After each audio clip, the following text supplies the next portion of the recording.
Doctor Meghesh Girish Deshmukh, Shushrusha hospital ICSI test baby centre, Chikhalwadi corner, Nanded इथून.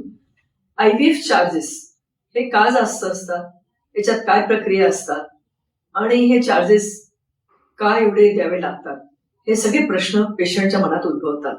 मग याच्यासाठी आपण करायला काय पाहिजे ते लक्षात घ्या. सर्वप्रथम IVF मध्ये बऱ्याच प्रक्रिया असतात, बऱ्याच गोष्टी इन्व्हॉल्ड असतात, त्याच्यामुळे त्याचे चार्जेस किंवा त्याची किंमत जास्त असते. तर तसं पाहिलं तर 1 ते 5 लाखाच्या दरम्यान काही पण चार्जेस असू शकतात. पण मग याच्यात काय काय प्रक्रिया आहे. पहिली प्रक्रिया म्हणजे समजून घ्या. दोन्ही दाम्पत्य जेव्हा दवाखान्यात येतात त्या दोन्ही दाम्पत्याच्या रक्त तपासण्या जरुरी आहेत. त्याच्यात पुरुषांची शुक्राणू फार कमी असतील तर त्यांच्या तपासण्या वाढतात आणि त्याचा खर्च वाढतो. मग तो खर्च दोघांचा मिळून एक 6 ते 7 हजार ते 15 ते 18 हजारापर्यंत पण जाऊ शकतो. काय त्याच्यात प्रॉब्लेम आहे त्याच्याप्रमाणे. दुसरी गोष्ट म्हणजे आता हे झाले ब्लड टेस्ट.